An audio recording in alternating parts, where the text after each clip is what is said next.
Bom dia, meus amados irmãos. A graça e a paz do Senhor Jesus. Vamos aos nossos minutos devocionais com a carta do apóstolo Paulo aos Efésios.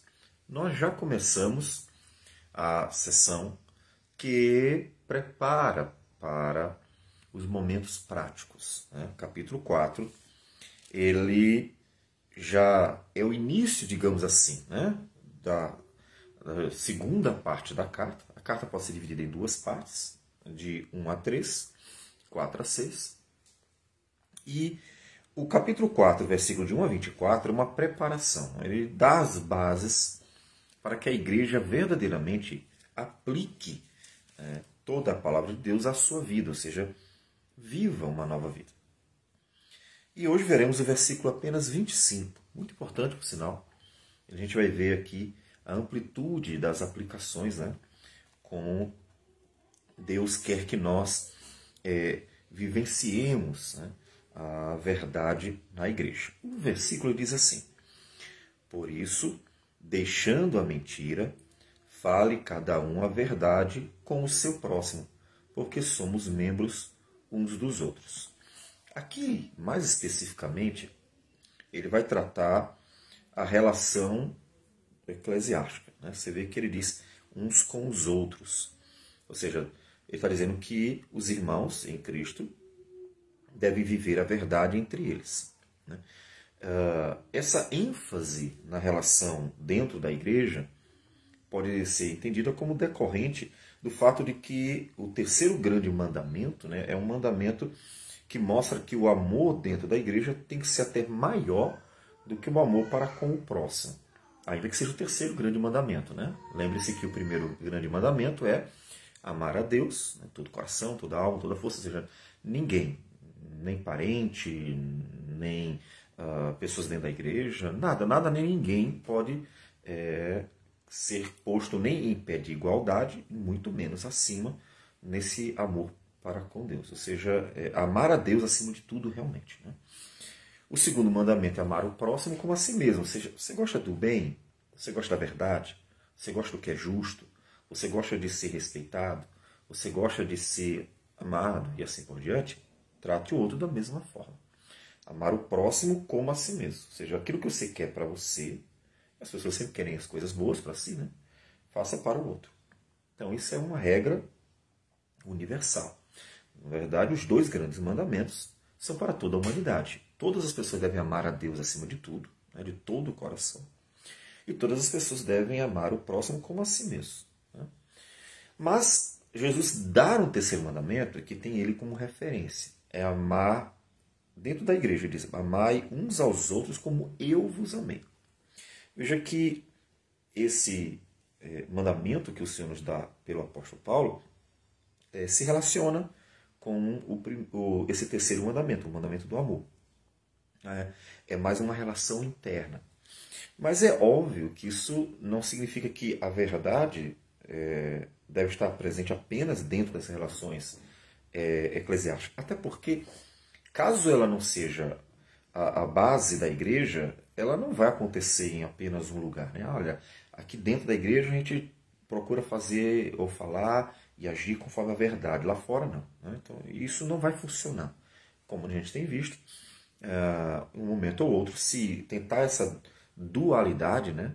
Ou seja, lá fora é uma coisa e dentro da igreja é outra, em algum momento essas coisas vão se misturar a ponto de que o mal, que costuma ser mais facilmente, né, difundido, então vai começar também a contaminar dentro. Isso não é a vontade do Senhor. Deus nunca disse que a gente deveria ter duas vidas, né? A ideia é viver uma vida inteira. E isso tem tudo a ver com a conversão. É muito importante. O nosso propósito é trazer a igreja de volta. Ela está se perdendo na institucionalização, né, da vida eclesiástica. E a gente quer que ela volte, né? E veja que o apóstolo Paulo mesmo, ele mostra como isso é importante, pensando a verdade como fundamento da igreja, quando lá em 1 Timóteo 3,15 ele diz: para que, se eu tardar, fiques cientes de como se deve proceder na casa de Deus, que é a igreja do Deus vivo. Ele não está falando do prédio, tá? Aqui está se referindo à igreja pessoas, né? A igreja como o corpo de Cristo, o templo do Espírito, povo de Deus, família de Deus e assim por diante. Aqui é uma referência à igreja como organismo, tá? Não como um prédio. E então, como se deve proceder na casa de Deus, que é a igreja do Deus vivo, coluna e baluarte da verdade. Ele faz aqui, claro, usa de figuras, né? O templo para se referir à igreja, né? E isso vai ser muito comum no Novo Testamento, usar uma série de elementos visíveis para falar de características da igreja. Né? Então, a igreja é coluna e baluarte da verdade. Só que o que acontece é que quando nós falamos de igreja para as pessoas, a gente está falando de uma igreja visível. Né? Então, nós não estamos nos referindo à igreja invisível porque a gente não sabe qual é a igreja invisível. A gente sabe que são os verdadeiros cristãos. Mas a gente não sabe qual é a igreja invisível. E, inclusive, falando de verdade, nós podemos dizer que, de fato, o cristianismo é a verdadeira religião segundo a Escritura. Né? Então, veja, aqui o nosso ponto não é qual é a verdadeira religião. O ponto aqui é a verdade como fundamento e vivência dentro dela. O cristianismo é a verdadeira religião? Por quê? Porque é a sequência do plano de salvação. Né? Então, se você pegar desde Gênesis, há um percurso que está sendo percorrido, né? Há uma jornada, e essa jornada que tem como ápice, né? Culmina, né? O momento máximo, o clímax dela é a pessoa de Cristo, e aí a gente pode falar de seu nascimento, sua vida, seu sofrimento, sua morte, sua ressurreição, sua ascensão.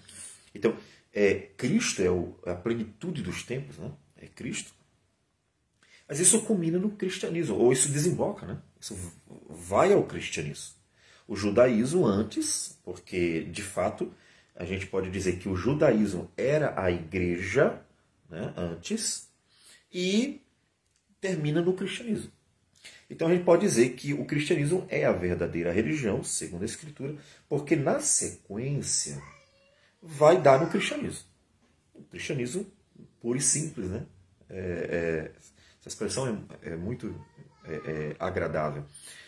Significa o cristianismo bíblico, né? Do jeitinho que Deus ensinou, sem invenção, sem nenhum acréscimo dos homens. Os homens costumam acrescentar as coisas. Né? Então, o cristianismo é a verdadeira religião. Só que o ponto aqui do apóstolo Paulo não é dizer qual é a verdadeira religião. Aí a gente vai dizer para as pessoas, olha, nem toda religião leva a Deus. Essa expressão comum. A gente vê muitas pessoas dizerem isso. Olha, toda religião leva a Deus, o importante é ter uma religião. É claro que não. Porque nem toda religião fala de Cristo Jesus, crer em Cristo Jesus. Ou nem toda religião entende quem é Deus, porque não leva em consideração a revelação que Ele mesmo nos deu. Nem toda religião está preocupada com uma vida eterna, está pensando na vida eterna. Ou nenhuma toda religião fala da obra do Espírito Santo, que é a transformação da nossa vida para vivermos para a glória de Deus. Significa, vamos dizer assim, ser uma bênção, né? Viver uma vida santa, uma vida agradável ao Senhor, uma vida que glorifique o nome do Senhor. Então, não dá para falar que toda religião leva a Deus, porque quantas delas, né? Fica a pergunta, quantas delas verdadeiramente tem a palavra de Deus, ou seja, reconhece o que Deus falou, né, sobre Ele mesmo, sobre as suas obras. Então, o cristianismo é a verdadeira religião. Só que o ponto aqui é que, mesmo falando de o cristianismo é a verdadeira religião, e o Paulo está considerando isso. Para o apóstolo Paulo, isso é muito claro. Ele, ao mesmo tempo, está tratando que a verdade deve estar dentro do cristianismo. Percebe que interessante?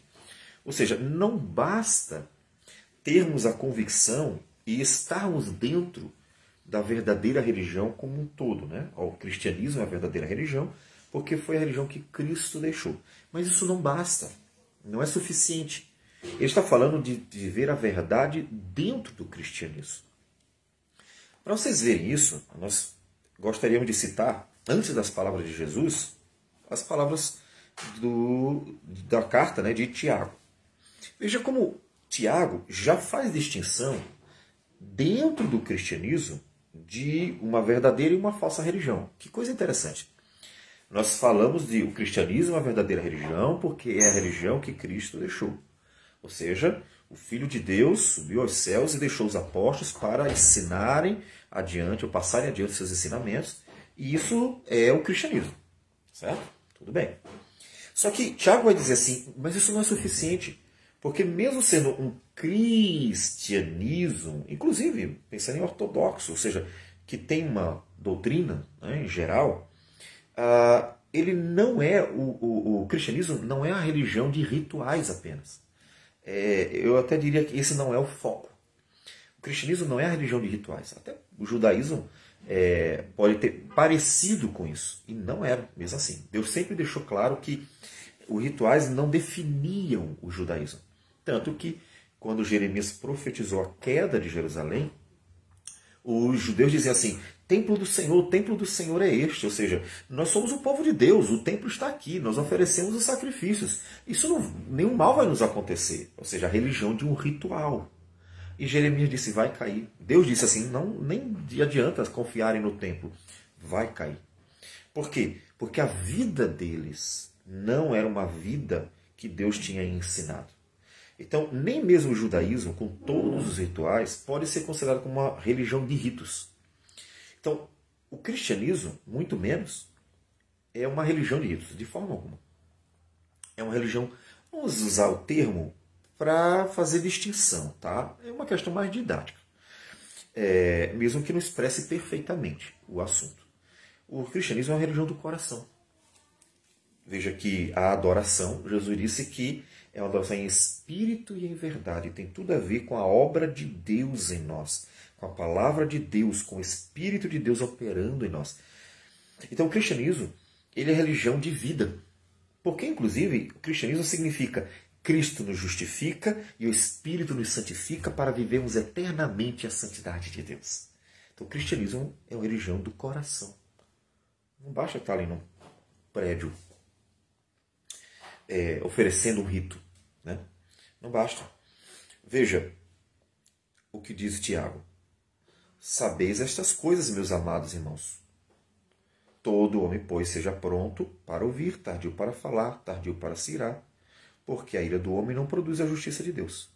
Portanto, despojando-vos de toda a impureza e acúmulo de maldade, acolhei com mansidão a palavra em vós implantada, a qual é poderosa para salvar a vossa vida. Veja que ele já está falando de coração. Para se despojar, né? Tirar, como tira roupa, né? Tirar toda a impureza e acúmulo de maldade. E acolher com mansidão a palavra em vós implantada. O Evangelho é a palavra de Deus. Tornai-vos, pois, praticantes da palavra, e não somente ouvintes, enganando-vos a vós mesmos. Porque se alguém é ouvinte da palavra e não é praticante, assemelha-se ao homem que contempla no espelho o seu rosto natural. Pois a si mesmo se contempla e se retira e para logo se esquece de como era a sua aparência. A ideia de que é algo passageiro. Né? Só viu, mas logo esqueceu, né? Da sua aparência. Então é algo passageiro, esquece logo. Né?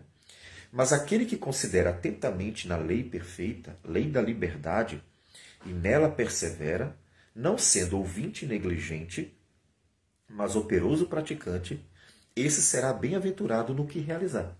Veja até que ele distingue aqui a lei da liberdade como uma indicação do fruto do Espírito, da lei moral. Ou seja, não é a escravidão dos ritos judaicos que apontavam para Cristo. E a escravidão porque eles eram obrigados a praticá-los, mesmo que eles não resolvessem o problema, porque na verdade só Cristo poderia nos justificar. Eles apontavam para Cristo, eles estavam presos aos rituais, porque eram pecadores, e aquilo ali tinha um propósito específico. Mas a lei da liberdade é o operar do Espírito Santo que pela palavra transforma a vida. É realmente um prazer de viver para Deus, um prazer de glorificar a Deus, uma nova vida de verdade, né? Se alguém supõe ser religioso, deixando de refrear a língua, antes enganando o próprio coração, a sua religião é vã. Veja que coisa interessante. Quando ele diz religião vã, ele está se referindo, se dirigindo a cristãos. Tiago não está escrevendo para gentios. Tiago não está escrevendo para pessoas de outras religiões, os adoradores de Diana, a deusa dos Éfesos. Ele não estava escrevendo para os romanos e os seus muitos deuses, ou gregos e os seus muitos deuses, ou bárbaros e os seus muitos deuses. Ele estava escrevendo para cristãos. E escrevendo para cristãos, ele fala que se não há uma vida com Deus, a religião é vã. Então ele coloca como dentro do próprio cristianismo a possibilidade de uma verdadeira religião e uma falsa religião. A religião pura e sem mácula para com o nosso Deus e Pai é esta: visitar os órfãos e as viúvas nas suas tribulações e a si mesmo guardar-se incontaminado do mundo. Ou seja, viver uma vida com o Senhor. Então, esse é um ponto importante, porque observe que quando o apóstolo Paulo diz para que se viva, né, deixando a mentira, fale cada um a verdade com o seu próximo, porque somos membros uns dos outros, não é só o que sai da boca, mas é a própria vida, uma verdadeira religião. Em outras palavras, viva uma verdadeira religião. A religião que é fruto do operar poderoso e gracioso do Espírito Santo no coração. E ele está transformando a nossa vida. E ele está operando poderosamente. Não é só um rito. O cristianismo não é a religião de um rito. Você imagine pessoas oferecendo um culto e depois, logo em seguida, já esculhambando com outra e já fazendo mal. E isso real, fatos. O culto com certeza não foi aceito por Deus. Porque elas, na verdade, já estavam com o mal ali no coração e estavam só esperando terminar o culto para praticar o mal. Então o culto não foi aceito. Então o cristianismo não é a religião de um rito. Tanto que o culto não define cristianismo. Ele é parte, mas ele não define. Porque cristianismo é mais do que isso, é nova vida. Por isso que até o culto é em espírito e em verdade. Então veja que o apóstolo Paulo está chamando a uma religião da verdade. E isso é muito importante, irmãos, porque nós estamos vivendo na era da vaidade, né? Nós estamos vivendo um período em que as pessoas estão profundamente preocupadas com a aparência, por causa das redes sociais, como elas vão aparecer. E elas estão muito preocupadas em como elas vão se mostrar, não com quem elas são, mas com quem elas vão se mostrar. Em outras palavras, as redes sociais trouxeram um fenômeno muito interessante. Antes nós tínhamos alguns atores, onde eles fingiam ser personagens. Hoje a sociedade praticamente é uma sociedade de atores e atrizes, onde as pessoas estão fingindo constantemente, porque quase todo mundo virou um ator de uma rede social, né? As pessoas estão sempre encenando para o seu público, para conquistar o seu público. Hoje a massa pode ser uma massa de atores e atrizes, né? Então, vivemos a era da vaidade. E isso é muito importante a igreja meditar sobre a igreja como coluna e baluarte da verdade, não só como aquela que guarda a palavra de Deus e difunde a palavra de Deus, zela pela palavra de Deus, mas como aquela que vive a própria verdade. Porque, como disse, como a religião tende a ver a si mesma, inclusive o cristianismo, como uma religião de rituais, vira algo meramente artificial. Mas tão artificial, que aí nós podemos entrar nas palavras de Jesus quando ele se dirige para o seu público. Jesus, ele, quando falou para a igreja. Sempre retoma essa parte, porque é importante a igreja lembrar que as exortações são para ela, não é para o mundo, né? Então, ele está falando para a igreja. E veja, vamos usar o termo aqui, meio que como pastores, presbíteros, não eram sacerdotes, eram doutores da lei, eram outros tipos eram lideranças relacionadas ao judaísmo. Mas fazendo aqui uma adaptação, é como se fosse hoje a liderança, pastores, presbíteros, diáconos. Né? Então, ele estava falando para a igreja e tocando num grupo mais específico, os líderes dela. Veja que coisa interessante. O Senhor Jesus se dirige para eles dizendo assim: então falou Jesus às multidões e aos seus discípulos. Aqui só tem judeu. Não tem gentio, não são pagãos, são igreja, a igreja visível. A igreja visível são os verdadeiros judeus e cristãos, vamos dizer assim, né? Do Antigo Testamento e Novo Testamento. Tanto que é aquilo que a Escritura diz, aqueles que foram circuncidados no coração, aqueles que amam a Deus de verdade. Mas aqui é a igreja visível. Tá? Então ele diz, na cadeira de Moisés, ou seja, dando sequência à liderança do povo de Deus, se assentaram os escribas e os fariseus. Como disse, então, pastores, presbíteros, diáconos, vamos dizer assim, né? Fazendo uma adaptação. Fazei e guardai, pois tudo quanto eles vos disserem. Ou, em outras palavras, a doutrina é ortodoxa. Fariseus eram, vamos colocar aqui, como no grupo de hoje, né? O cristianismo é muito abrangente. Né? O cristianismo é muito abrangente. No cristianismo temos diversas vertentes. No judaísmo também havia várias vertentes, não tantas quanto hoje, né? Hoje tem muitas mais. Então, o judaísmo tinha várias vertentes, ou seja, vários grupos dentro do judaísmo. O povo de Deus era um grupo maior, mas havia vários grupinhos pequenos. Né? Só que esses grupinhos pequenos, como no cristianismo, alguns estavam mais próximos da verdade, outros mais distantes da verdade. Né? E os fariseus, os que estavam mais próximos, seria como a igreja reformada hoje, os que estão mais próximos. Ou seja, nós temos vários grupos dentro do cristianismo, como tinham no judaísmo. E uns mais próximos da verdade, outros mais longe da verdade. Hoje seriam a igreja reformada, porque tem um zelo maior pela doutrina. Na época eram os fariseus, que tinham um zelo maior pela doutrina. Mas havia os outros também. Então Jesus se dirige para esses. Interessante isso. Jesus poderia ter criticado os outros, mas os outros já tinham um problema muito drástico. Né? Ele se dirige para um grupo mais específico, para aqueles que eram mais zelosos. Então veja, se os mais zelosos tinham tais problemas, imagine os outros. Né? Então daí vê que a exortação, que deve ser aplicada a todos, ela é tomada como ponto de partida o melhor. Então é mais ou menos assim. Vamos dizer que há vários pecadores, um grupo de pecadores. Jesus pega aquele que menos errou, vamos dizer assim. Tá? Olha, eu vou pegar de todos esses pecadores o que está menos ruim. E aí ele exorta o menos ruim. Aí os outros que estão numa situação pior do que a dele, vão dizer assim, se esse foi exortado assim, imagina nós. Né? Então seria mais ou menos essa ideia. Então, o próprio Deus mostrando como ele estava vendo verdadeiramente. E aí veja como isso tem a ver com a verdade. Como eles se viam e como Deus via. Como eles achavam que eram e como a verdade realmente quem eles eram. A igreja é a igreja da verdade. Então significa que ela está sempre perguntando, Deus, a gente acha que é assim. A gente acha que está fazendo tudo certo, está tudo bom, está tudo perfeito, tudo maravilhoso. Mas o Senhor, o que o Senhor diz? É assim mesmo? Aí Deus vai dizer assim, bem, não é bem isso. Então, Jesus, ou seja, o próprio Deus, diz ou revela como ele verdadeiramente olhava para a igreja da época. Nesse caso específico, como disse, a liderança. Guardai, pois tudo quanto eles vos disserem. A doutrina também. Ponto positivo.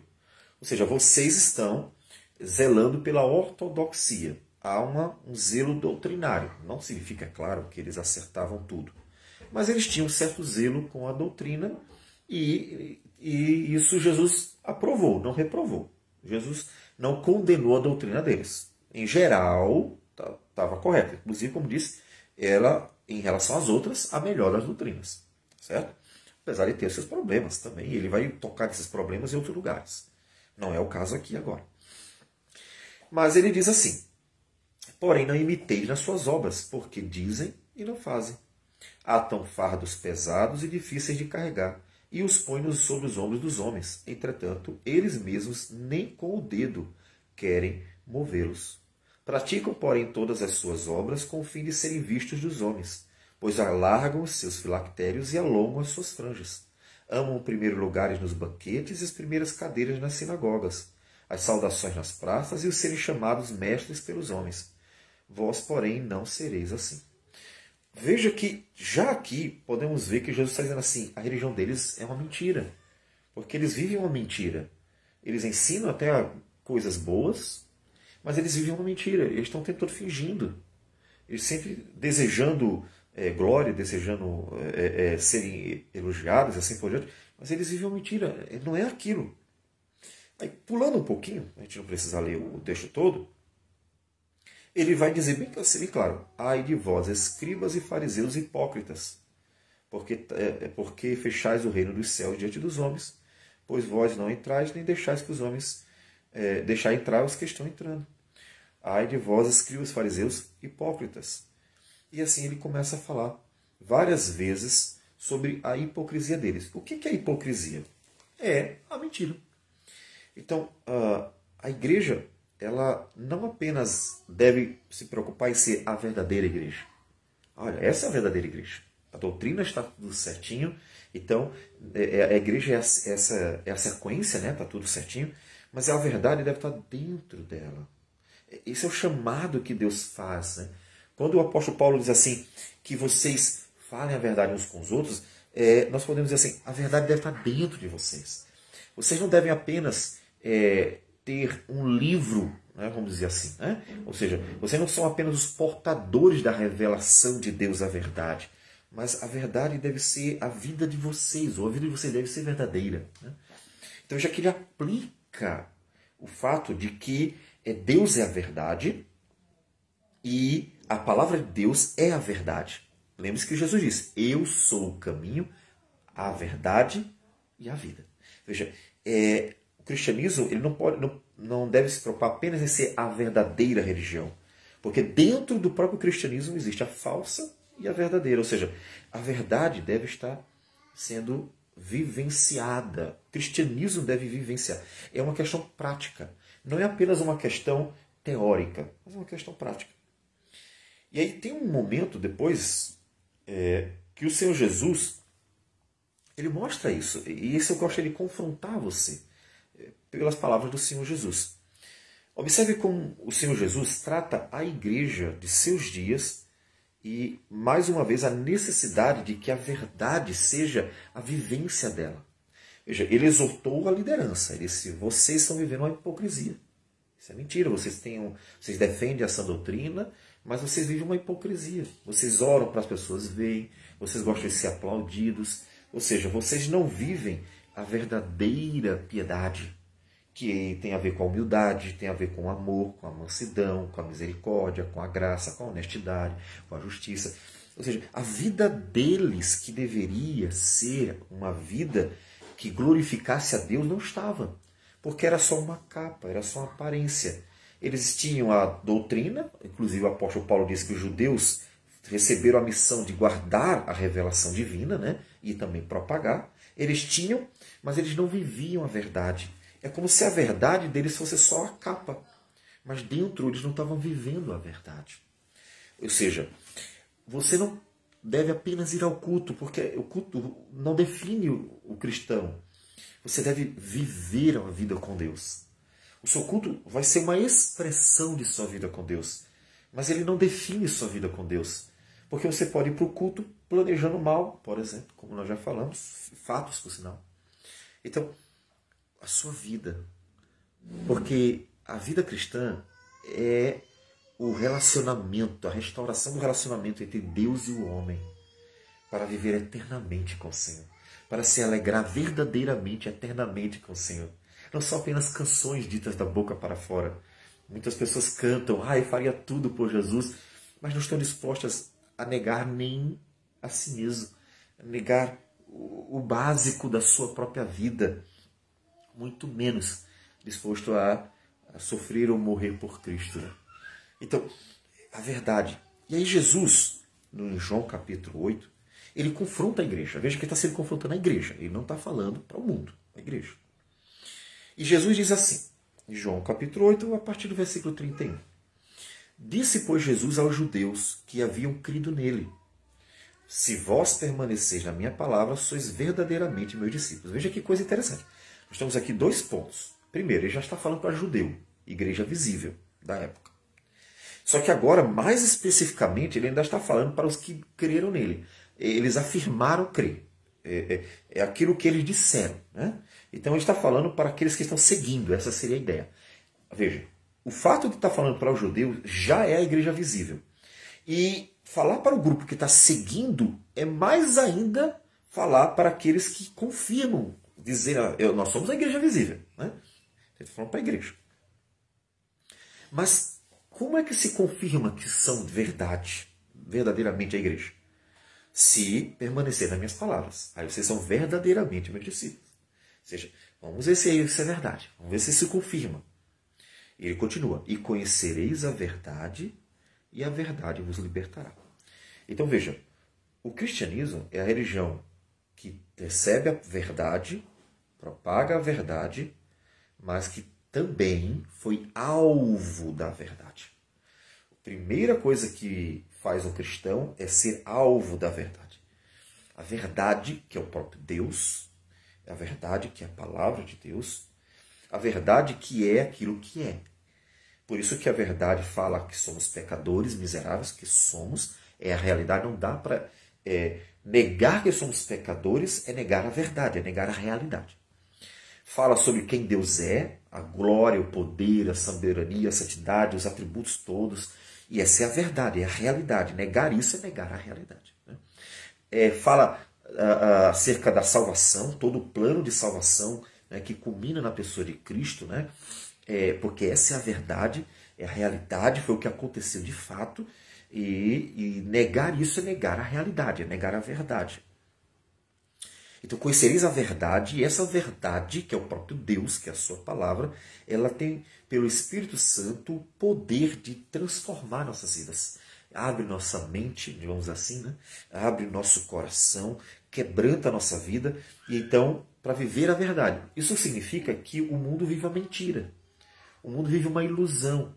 A ilusão de que é feliz sem Deus, a ilusão de que pode tudo sem Deus, a ilusão de que não precisa de Deus, a ilusão de que a sua vida é vã, vazia, medíocre, não é problema, a ilusão de que não vai acontecer nenhum mal depois da morte. O mundo vive uma ilusão. Então, ver o oposto. Né? Então, a verdade liberta. A pessoa vai viver agora o que realmente é, porque o mundo está vivendo uma mera ilusão. A ilusão de que tudo que precisa é ter, né, um material, ter riquezas, ter conforto, prazeres e benefícios e assim por diante. Isso são as ilusões do mundo. E a verdade é aquilo que é. Deus é a própria verdade. A fonte, inclusive, de tudo que existe. Né? Tudo existe porque Ele é a fonte. Ele é a verdade. E ele continua. Responderam-lhe, somos descendência de Abraão, e jamais fomos escravos de alguém. Como dizes tu, sereis livres? Veja, a confiança deles em algo aparente. E ele está falando para a igreja da época. Como hoje, confiam na denominação, confiam no prédio, confiam no fato de terem um culto, ou até mesmo um sistema doutrinário que é bom, confiam em aparência. Mas será que houve verdadeira conversão? Será que o Espírito de Deus está operando verdadeiramente no coração? A verdade libertou para viverem para a glória de Deus, terem prazer em Deus, para viverem eternamente com o Senhor, para serem bênção. Então, ele está confrontando a igreja da sua época, o próprio Senhor Jesus. Replicou-lhe Jesus: em verdade vos digo, todo o que comete pecado é escravo do pecado. O escravo não fica sempre na casa, o filho sim, para sempre. Se, pois, o filho vos libertar, verdadeiramente sereis livres. Ou seja, vocês serão libertos para não mais serem escravos do pecado, ou seja, serem capazes de viver uma nova vida, serem capazes de serem santificados, caminhar a jornada da santificação. A libertação que o Filho traz, a libertação, é para que eles andem em novidade de vida. É para que eles tenham prazer e condições de viverem uma nova vida. Ainda que a Escritura mostre que ninguém se torna perfeito de uma hora para outra, mas essa jornada em que, pelo poder do Espírito e da palavra, aquele que foi alcançado, aquela nova criatura, começa a viver para a glória do Senhor. E resiste ao diabo, e foge do pecado, e se afasta do mundo, né? Ou seja, consegue viver para o Senhor. E cuidado com esse afasta do mundo, não é sair do mundo, né? Senão a gente nem evangeliza, né? Como é que eu vou pregar a palavra para as pessoas lá fora se eu tiver saído do meio delas, né? Então, no sentido de não viver a vida do mundo, né? Não ser mundano, não praticar as coisas do mundo, né? Ou seja, viver uma vida para o Senhor. Mesmo que esteja dentro do mundo, né? Não tem como sair dele. E até a nossa missão, pregar para o mundo. Então, essa vida nova é a verdade operando dentro da igreja, a verdade operando dentro de você. É a verdade dizendo quem é Deus e que a vida com Deus é o viver para a glória dele. E isso está operando na sua vida, está movendo você a querer somente o que glorifica o nome dele, o que é bom. Por isso, se o Filho vos libertar, verdadeiramente sereis livres. Livres para fazer tudo o que é bom, para ser bênção, para viver o fruto do Espírito, que é amor, alegria, paz, bondade, benignidade, fidelidade, mansidão, domínio próprio, longanimidade, viver a nova vida que o próprio Espírito opera em nós. Bem sei que sois descendência de Abraão. Contudo, procurais matar-me, porque a minha palavra não está em vós. Ele está falando para a igreja da época. Observe. Esses são a igreja da época e Jesus afirma claramente, vocês estão querendo o mal contra mim. É o que vai acontecer, eles vão crucificar o Senhor Jesus. E olhe que ele está se referindo à igreja. E aí ele continua. Eu falo das coisas que vi junto do meu pai, vós, porém, fazeis o que vistes em vosso pai. Então lhe responderam, nosso pai é Abraão. Disse-lhe Jesus, se sois filhos de Abraão, praticai as obras de Abraão. Mas agora procurais matar-me, a mim que vos tenho falado a verdade, que ouvi de Deus, assim não procedeu Abraão. Vós fazeis as obras do vosso pai. Disseram-lhe eles, nós não somos bastardos, temos o pai que é Deus.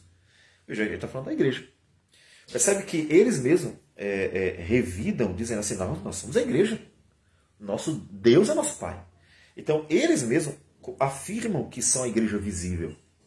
Mas Jesus está insistindo, vocês são só a igreja visível. Vocês não têm uma relação com Deus de fato. Veja, é como se Deus hoje, vamos pensar, Jesus hoje viesse e andasse ou entrasse nas denominações cristãs e começasse a falar para elas. E cada uma dizendo, não, nós somos de Deus, nós somos cristãos, nosso Deus é nosso Pai. E ele está falando para a igreja visível, não a igreja verdadeira, mas a igreja visível. Ou seja, a igreja que está aqui em geral, né? Que é formada de joio e trigo. Ele está falando para a igreja visível. Replicou-lhe Jesus, se Deus fosse de fato vosso Pai, certamente me havias de amar, porque eu vim de Deus e aqui estou, pois não vim de mim mesmo, mas ele me enviou. Qual a razão por que não compreendeis a minha linguagem? É porque sois incapazes de ouvir a minha palavra. Vós sois do diabo, que é vosso pai, e quereis satisfazer-lhes os desejos. Ele foi homicida desde o princípio, e jamais se firmou na verdade, porque nele não há verdade. Quando ele profere mentira, fala do que lhe é próprio, porque é mentiroso e pai da mentira. Então, veja como Jesus, vamos dizer assim, é duro com a igreja visível da época. Porque eles estavam confiando numa religião de ritos apenas. Quando Jesus está ensinando a verdade sobre o que é verdadeiramente a religião, a essência, ele chegou ao ponto de no meio deles diz assim, vocês do diabo. Então você imagina Jesus aparecendo dentro das denominações e diz assim, vocês são do diabo. Mas como? Nós somos cristãos, nós somos pessoas de Deus. Vocês não vivem as obras de Deus. Vocês não amam a Deus. Vocês estão aqui porque vocês querem as bênçãos. Lembra que Jesus disse no capítulo 6? Quando os judeus estavam procurando Jesus, e Jesus foi bem claro com eles. Vós me procurais não porque vistes sinais, mas porque comeste dos pães e vos fartastes. Ou seja, vocês não amam a Deus de verdade. Então, como nós estamos vendo o texto de Efésios, veja que a aplicação desse versículo é bem profunda. Por isso, deixando a mentira, fale cada um a verdade com o seu próximo, porque somos membros uns dos outros. A igreja, ela deve ser a igreja em que a verdade foi quem a gerou. Primeiro ponto, a verdade gerou a igreja. Deus é a verdade. A Escritura é a verdade. A verdade gera o cristão, gera uma nova vida. Pelo poder do Espírito e da Palavra de Deus, uma vida gerada. Essa vida significa algo que ela foi liberta do pecado, foi liberta para viver para a glória de Deus. É uma nova vida. E a sua jornada é a jornada sobre a verdade. É a jornada em que a verdade está operando constantemente nela. O Espírito Santo está constantemente falando ao coração dela pela verdade, que é a palavra de Deus. Então, a sua vida é constantemente transformada. Por isso que nós já dissemos várias vezes, a pessoa, o cristão, ele nunca é o mesmo. Ele sempre é melhor do que ontem. Hoje é melhor do que ontem, amanhã será melhor do que hoje. Porque a verdade, que tem um poder de transformar pelo agir do Espírito Santo, aplicando ao coração, está sempre mexendo com ele. Então a igreja é a igreja da verdade. Então não cabe nela a confiança meramente em ritos, onde as pessoas, como isso já aconteceu, vão a um culto, oferecem um culto, depois saem do culto para falar mal, fazer mal, algazarra, confusão dentro de uma igreja. Isso é a coisa mais absurda que tem. Porque a igreja é a igreja da verdade. Então não é um rito, é a vida. Ou seja, os irmãos, a verdade move a vida dos irmãos, move a vida da igreja. O amor a Deus tem que ser verdadeiro. O amor para com o irmão tem que ser verdadeiro. A vida, a piedade tem que ser verdadeira, não uma mera aparência. A integridade, a honestidade, a justiça, nada é feito por mentira. As pessoas não maquinam mal, não planejam mal, não fazem as coisas escondidas, não ficam fingindo, enganando, tentando passar a perna, como é comum ver em pastores fazendo isso. Então, isso não deve existir, porque a igreja ela é não só aquela que tem a verdade nas mãos e propaga a verdade, mas é aquela que é permeada pela verdade. É aquela que não só adornada, não é só uma aparência, ela é permeada. Dentro dela a verdade está operando. Então eu convido você. Primeiro, a aplicação de conhecer o Evangelho que o apóstolo Paulo traz viva o cristianismo de verdade. É possível você estar dentro do cristianismo, que é a verdadeira religião, como diz a Escritura bem direitinho. Você vai ver que vai até o cristianismo toda a história da redenção. Mas é possível você estar dentro do cristianismo e viver uma falsa religião. Como nós falamos, a carta de Tiago diz que dentro do próprio cristianismo há a verdadeira religião e a falsa religião. Então, se você quer viver verdadeiramente o cristianismo, ou seja, um cristianismo de verdade, a própria verdade deve estar permeando a sua vida. Então, não seja um cristão de aparência. Não é para o que as pessoas vão ver aparentemente, para que você agrade as pessoas. Porque Deus diz assim, bom mesmo, né, é o que as pessoas aquele que as pessoas louvam. Né? Os fariseus eram elogiados, né? E por isso oravam nas praças, aquela coisa toda, né? Porque eles gostavam de aparecer. Eles eram elogiados, aplaudidos pelas pessoas. Mas a palavra do Senhor diz assim, o bom mesmo importante é aquele que Deus elogia. Porque Deus conhece o coração. É aquele que Deus conhece, e do próprio Deus diz assim, este é meu filho.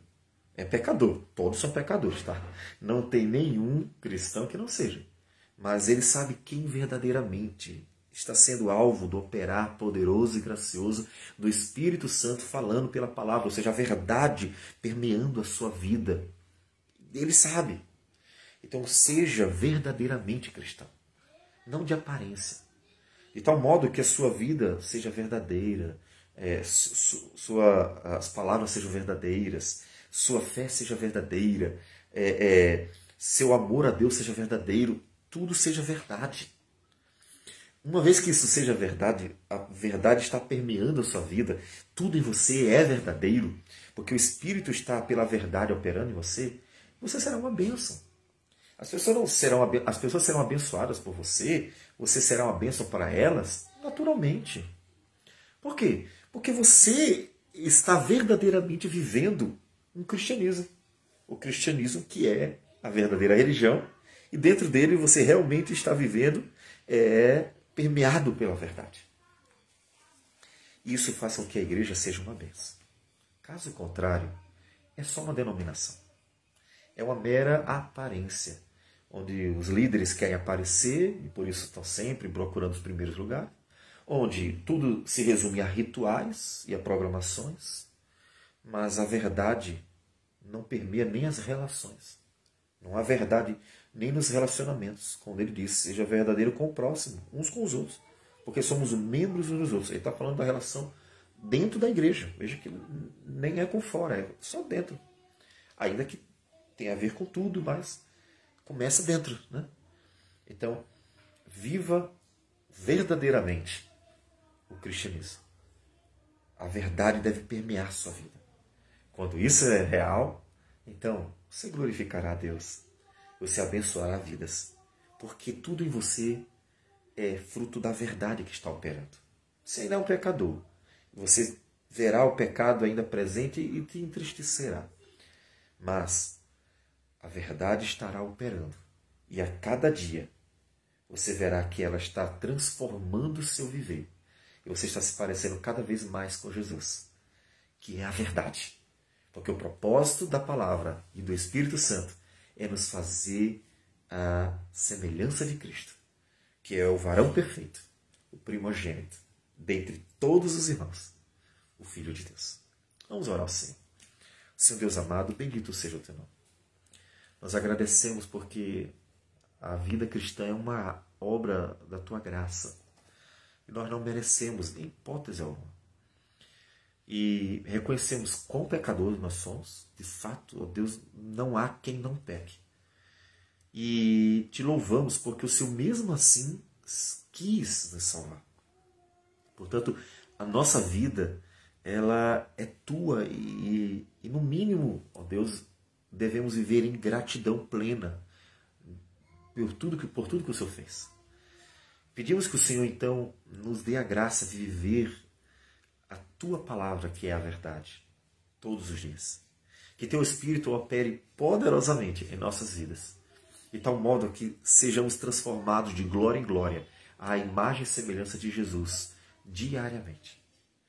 E assim, ó Deus, a tua igreja visível se pareça cada vez mais com a invisível. Porque em muitas gerações, como a de Jesus, e parece-nos que a nossa também, a tua igreja visível está cada vez mais distante da igreja invisível, porque ela vive uma mera vaidade, uma mera aparência. É dinheiro, é poder, são rituais, mas ela não está interessada ou preocupada ou sendo alvo do operar da própria palavra. A palavra que ela mesmo tem guardado, não tem falado ao coração dela, como aconteceu nos dias do Senhor Jesus. Então, ó Deus, quebranta corações, transforma vidas, para que a tua palavra mude, transforme, e assim a gente possa ver a tua igreja se tornar, inclusive, um oásis para as pessoas que, estando no mundo, ó Pai, são tocadas pelo teu Espírito e precisam de um lugar onde a verdade seja vivenciada, onde verdadeiramente haja amor, onde o amor é verdadeiro, onde haja realmente piedade, ou justiça e honestidade, A igreja de hoje chega a ser menos honesta e justa do que o mundo. Às vezes é preciso recorrer ao mundo para que a igreja faça justiça, porque ela não sabe mais nem mesmo praticar a justiça. Então, ajude-nos, Senhor Deus, restaura a igreja, restaura o teu povo, aviva a tua obra, para que o teu nome seja glorificado, ó Deus, no meio daqueles que se chamam pelo teu nome. Como foi a reforma em nossos dias, Senhor Deus, age, porque a tua igreja precisa de ti. E assim, ó Deus, que possamos ver o teu nome sendo engrandecido no mundo que jaz no maligno, para que, quando Jesus voltar, possa, Senhor Deus, encontrar um remanescente fiel, que permaneceu, apesar de todas as lutas, firme, amando e vivendo para o Senhor. Receba a nossa oração, e tudo em nome de Jesus. Amém, Senhor. Deus abençoe a todos e tenham um bom dia.